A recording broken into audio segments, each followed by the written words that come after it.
Then you can share your screen, and I'm going to introduce you in the beginning.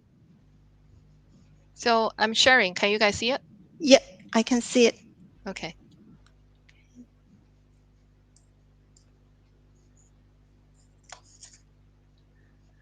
Hello, everyone. Welcome to the keynote of Cloud Intelligence Workshop. Today is my great honor to introduce our keynote speaker, Dr. Dongmei Zhang from Microsoft Research. And Dr. Dongmei Zhang is a distinguished scientist and Assistant Managing Director of Microsoft Research Asia. She leads the research of data knowledge and intelligence, which is interdisciplinary area across data intelligence, knowledge computing, information visualization, and software engineering. Dr. Zhang, she founded the Software Analytics Group in MSRA in 2009. Since then, she has been leading the group to research software analytics technologies. In addition to conducting state-of-the-art research, her group collaborates closely with multiple product teams in Microsoft and has deployed software analytics tools that created a high business impact. In recent years, Dr. Zhang and her team have expanded the impact into business intelligence area and helped Microsoft establish technology leadership in the direction of smart data discovery. And knowing Dongmei for years, I was truly impressed by her and her team's ability to land advanced technology from research lab in products to generate real business impact. Given that, let's welcome Dr. Dongmei Zhang to the stage for the keynote. Thank you. Thank you, Jian. Hello, everyone. This is Dongmei Zhang. Before I get started, I'd like to thank Jian and also the organizing committee for inviting me to give this talk. My talk today is from software analytics to cloud intelligence, reflection, and path forward. I'll first look back at our early work on software analytics. Then I will talk about how we shifted our recent focus onto cloud intelligence. I'll use an example project to introduce the research landscape of cloud intelligence. At the end, I will share some of our thoughts on future research opportunities. First, let's look back at software analytics in the early days. I founded the software analytics group in MSRA in May 2009. We have 12 people back then on the team, and most of us are still working together today. So what is software analytics? We define software analytics as to enable software practitioners to perform data exploration and analysis in order to obtain insightful and actionable information for data-driven tasks around software and services. In this definition, we emphasize a few key points. The first one is the data-driven approach. The second one is about the research topics, including quality of software systems, user experience, and development productivity. Here, it should be noted that the runtime behaviors of software systems and the user experience are as important as source code and the common development tasks. The third point to emphasize is about the requirements on the output of software analytics, insightful and actionable. Software analytics is an interdisciplinary area cutting across computer system, machine learning and data mining, and information visualization. Over the years, we have been collaborating very closely with academia on promoting this research direction. For example, Professor Tao Xie from UIUC in the States and now PKU, and Professor Hongyu Zhang from the University of Newcastle, Australia, are our long-term collaborators. In addition to publishing papers, we also work hard towards getting some of the research results into real use because we truly believe that software analytics is naturally tied with software development practice. With a great partnership with product teams in Microsoft, we got opportunities to work on problems involving data from a broad set of software products, ranging from operating system developed tools large-scale web services such as search and office, and cloud computing platform. Together, we have made some important impact in practice. For example, given vulnerable code snippets, Microsoft Security Response Center used our code clone search system to find similar instances across stripped products. Another example is that built on top of our Cossack mining research, we built a tool called StackMine to help developers analyze millions of Cossacks. Here, I'm listing out the major data sources and the different topics we studied in the first stage of our software analytics research. Now, looking back, there are a couple of notable observations. One is that we started with different topics around source code, and we quickly added logging and more topics from the system side, such as cosdex and system metrics. The other observation, which may not be obvious from here, is that systems and the study range from traditional operating systems like Windows to software services such as Microsoft 365. Around 2010, on-premise software products started to migrate to the cloud, making it possible and easy to collect large-scale runtime data reflecting system performance. This observation paved the way to the second stage of our software analytics research, cloud intelligence. Now let's take a moment and look at what was happening in the software industry in the past 10 to 15 years. One significant paradigm shift was the migration to cloud computing. In 2006, Amazon released EC2. In the next 5 to 6 years, Google, Microsoft, IBM, and Oracle all released their own cloud computing platforms. Since then, businesses in different industries started to realize the benefits to migrate into the cloud, and more importantly, the opportunities it brought up to transform their businesses. Specifically, the value of data to businesses has been widely accepted. Businesses need to collect huge amount of data, store the data, process the data, get insights from the data, and use the insights to take actions. They need to do all of these at scale with low cost and high agility. They cannot afford to use a traditional IT approach to do this, especially for small to medium businesses. Therefore, cloud computing would be a natural choice for them. Gartner's predictions also support the migration to cloud computing as shown in the tables. COVID-19 accelerated the migration to the cloud even faster. The implication of this is profound. It means that cloud computing platform would become part of the basic infrastructure of our society. The non-functional properties of software systems would become immensely important, including availability, reliability, performance, security, etc. As researchers in the industry lab, we experience the impact of the trend of cloud computing. On one hand, Azure is one of Microsoft's big bets. There's still a lot of room for improvement today, let alone 6 years ago. On the other hand, cloud computing and the digital transformation it enabled got us to think about digital transformation and the software industry. On the surface, the question might seem odd since software is naturally digital, but deep down, the question is about how we develop software, operate software system, and engage with customers. With this thinking, we realize that software analytics is a digital transformation of the software industry itself. Given the trend for businesses to migrate to the cloud and embrace digital transformation, it will be a great opportunity to conduct research and make impact if we could focus our software analytics research on cloud computing. We call this new topic cloud intelligence. In addition, deep neural networks got a big breakthrough at the ImageNet Challenge in 2012. Since then, there has been a re-emergence of AI research and applications until now. Deep learning opens new possibilities for us in the cloud intelligence research. Now, let's look at what exactly cloud intelligence is about. Cloud intelligence is to utilize AI ML technologies to effectively and efficiently design, build, and operate complex cloud services at scale.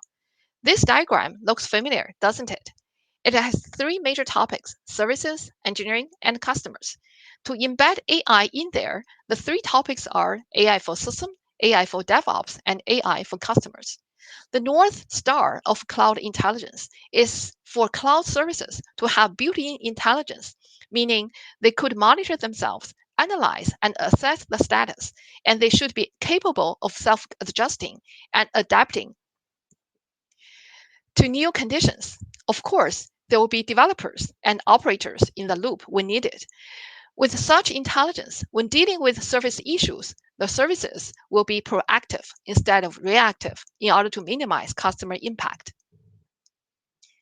Working with our colleagues in Microsoft, we have been promoting the research and practice of cloud intelligence, both inside and outside Microsoft.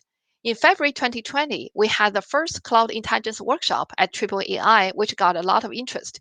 We're very glad to have the second one at ICSI today.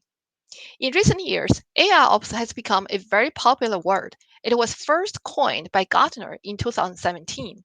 According to Gartner, AIOps is the application of machine learning and data science to IT operation problems.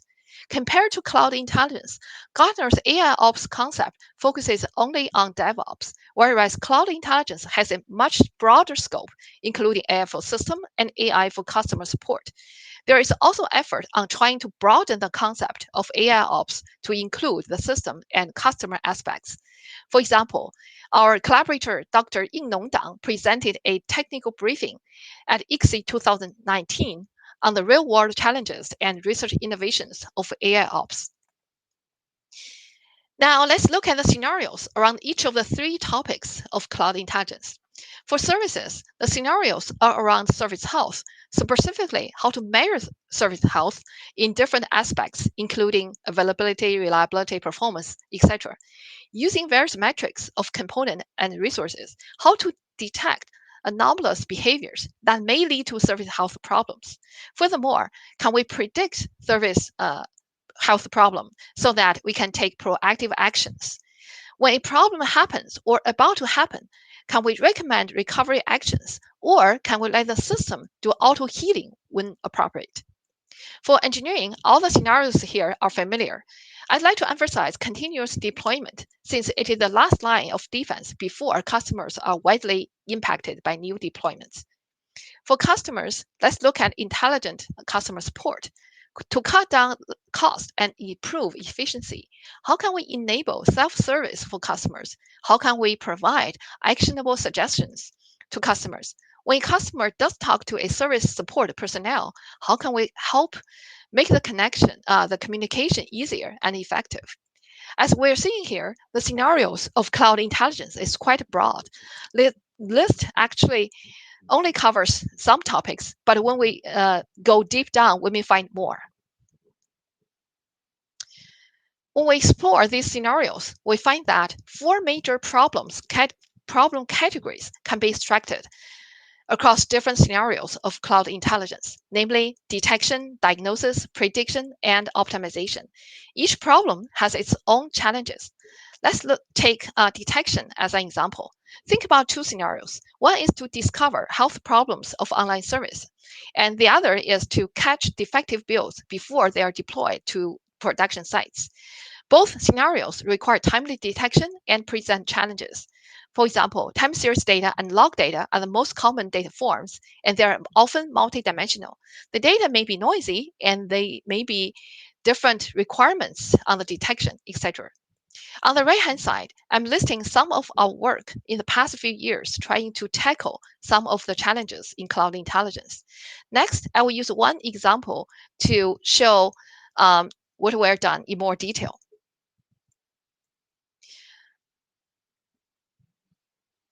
As we know, availability is a critical issue for cloud computing platforms, and it is often measured by unplanned virtual machine downtime. Hardware issues are one of the top reasons that cause VM to go down. Our partners in Microsoft Azure further found that this problem is the most severe one among hardware issues. This finding is also shared by researchers in Facebook and Google. They reported that 20 to 57% of disks experienced at least one sector error in datasets collected over a period of 4 to 6 years. In order to avoid VM downtime, it is not enough to replace disks after they fail because VM is already unavailable then. This is why we need to do disk failure prediction. In general, disk failure prediction can be formulated into a binary classification problem. Given a time series collection of hard disk attributes, predict whether a disk will fail or not after a certain period of time. A lot of research has been conducted on this problem in the past 10 years. There are three key challenges to address in solving this problem: what features to use, what model to use, and how to address the data imbalance problem. Here are some representative works on disk failure prediction. The two works in blue are from our group. I'd like to share some of our observations when working on this problem. The first observation is that, in general, disks exhibit errors before they completely fail. Based on our statistics, disk errors, on average, occur almost 16 days earlier than complete disk failure. This means that disk errors are good indicators of disk failures. Then the next question is whether there are any data indicating the disk errors. The answer is yes. Disk errors, such as latency errors, timeout, and cycle errors, are often reflected by the system-level signals, such as OS events, recording symptoms such as file operation errors, VM not responding to communication requests, etc. This observation helps us address the problem of what feature to use. Most of the existing approaches only use the smart data that monitor the internal attributes of individual disks. In our works, in addition to smart data, we also use OS events as shown in the table. Driver-related attributes such as flush count and controller reset are another useful source. The second observation is that each individual disk is not independent. Instead, it has neighbors because a set of disks can be in the same storage array, or they can be associated with the same server for managing data access, or they can be associated with the same computing node, etc. The implication of this is that the health status of a disk may be related to the health status of its neighbors. Based on this observation, we designed a neighborhood-temporal aware model called NTAMO. The neighborhood-aware component of the NTAMO model is shown on this slide. In this diagram, AI is the status vector of disk I. BI1 to BIM are the status vectors of its neighboring disks. Leveraging the attention mechanism in deep learning, the normalized weight can be calculated for each of AI's neighbors. The weighted status vectors of all AI's neighbors are summed up and added to the status vector of AI itself. The resultant vector Ri is called the neighbor encoded vector, and it is used as input to the next layer to the NTAMO model. Our third observation is related to the huge challenge of imbalanced data. In the task of predicting disk failure, the ratio of faulty disks and healthy disks can be as low as 3 to 10,000. Both traditional machine learning-based approaches and deep learning-based approaches suffer from this extreme data imbalance problem. In order to address this challenge, we propose a data enhancement method called temporal progressive sampling, TPS, to generate more failed samples to reduce the imbalance. The idea of TPS is as follows. Suppose that for a given disk, its failure occurs at time t, and the prediction of this failure is made at time t minus L. Then the time period L between the prediction and the disk failure occurrence is called the leading time. TPS marks the data points during this leading time as failure samples because these samples are close to the failure point and they may carry information indicating the upcoming failure. We treat the leading time as a hyperparameter in the model, which will be tuned in the training process. Here is an overview of the NTAMO model. It is an end-to-end deep learning-based approach. It has three components. The neighborhood-aware component we just introduced, the temporal component that also leverages the attention mechanism to better capture the temporal information, and the decision component that determines the failure probability of a disk.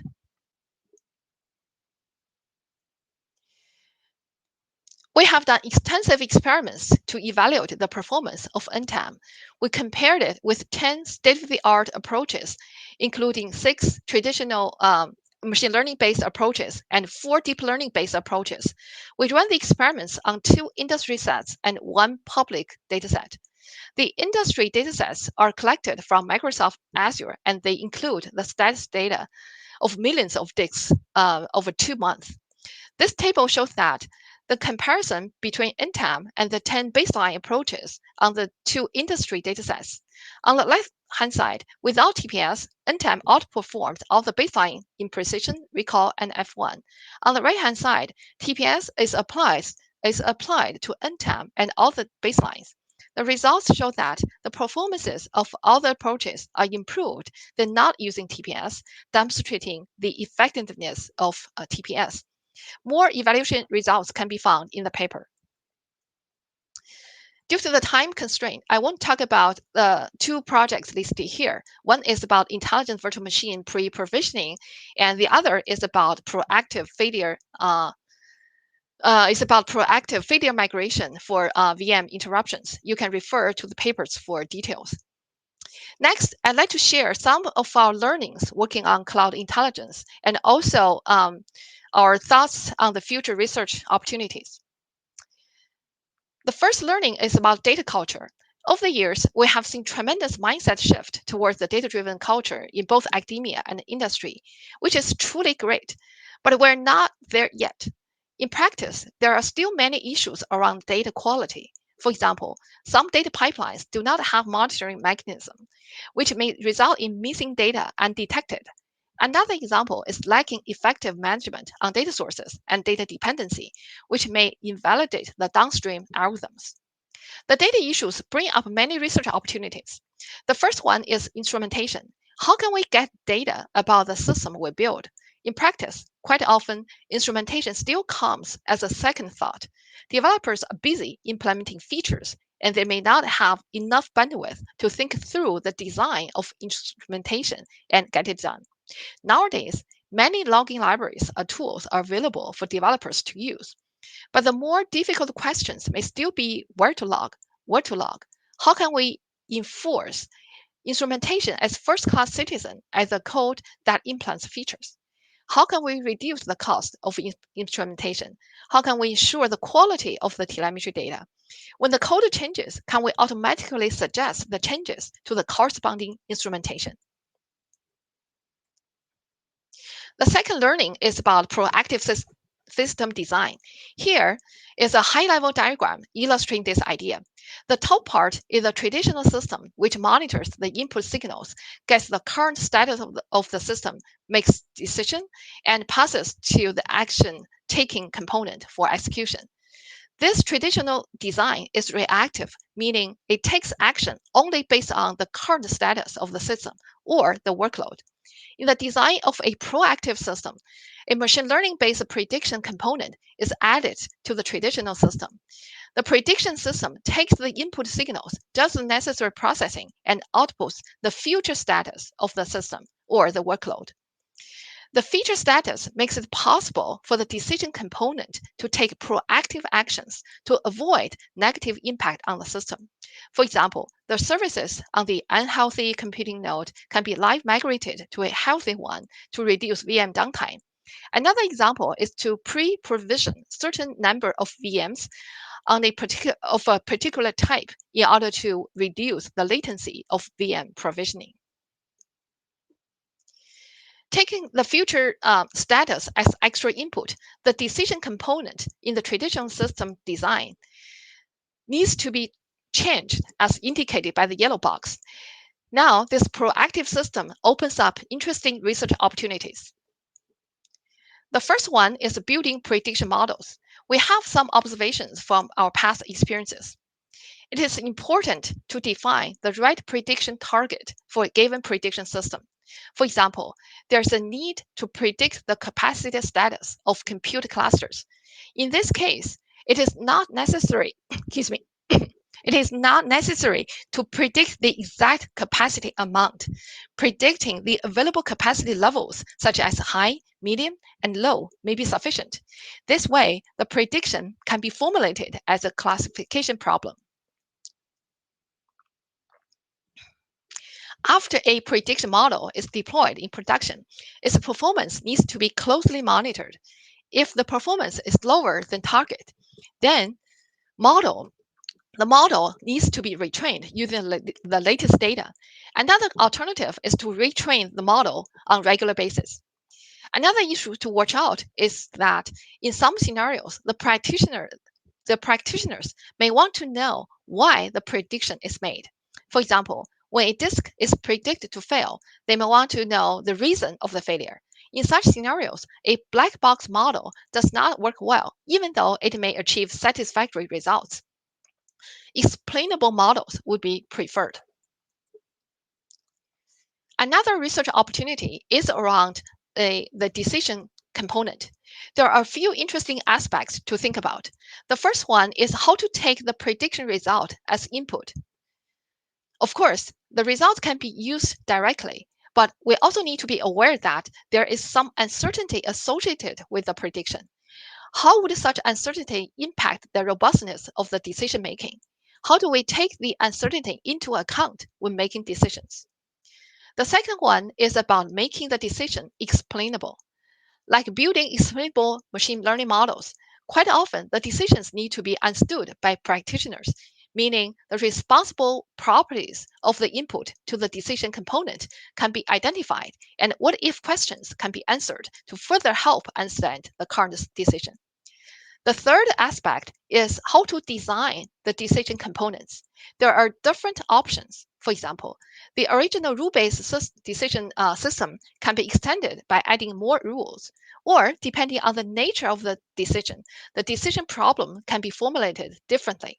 For example, in the scenario of virtual machine pre-provisioning, the decision is an optimization problem, whereas in the scenario of handling computing node failures, different actions may be taken. For example, restarting services, rebooting server, live migration, etc. And the best course of action may not be clear at the very beginning. In such cases, decision may be formulated as a machine learning problem, which will be very different from the traditional rule-based system. To summarize, today I talked about our research journey from software analytics to cloud intelligence. There are exciting opportunities for research and making impact in practice in cloud intelligence. We hope to see more researchers from the software engineering community to work in this direction. And also, our team is hiring. You're very welcome to join us. Thank you. Yeah, thank you, Dr. Dongmei-zhang, for the great keynote. So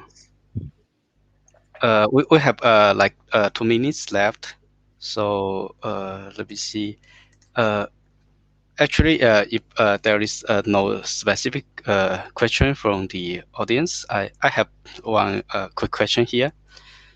Uh, what's the major difference or the major gap you can see between the research work in the university labs and the industry lab? How can people from both sides, from the academia and also the industry, to work together and leverage each other to make greater impacts to the whole research and industry community? Oh, okay. Hi, Qingwei. Thanks for the question. I think just in general, I think it's very similar to uh, the topic of how industry researchers and academic researchers should work together. I think the situation here is very similar. The situation in cloud intelligence is similar to that. So having a workshop like this, in our community and also in the system community, would be a great starting point for the people from two sides to talk. And also, it will be great for like students, for professors to come to industry to visit us to learn about the real problems firsthand. I think that would definitely also help. Also, I would encourage the researchers or the practitioners in industry to submit papers, maybe to research track, to the industry track, to share their experiences. That will also help like build the bridge. Okay. Uh, Thank you, Dr. Zhang. So yeah, we have only like 10 seconds left. I don't think it's enough time to take another question. So yeah, we have yeah only 7 seconds. So yeah, we'll directly jump to another talk, the invited talk.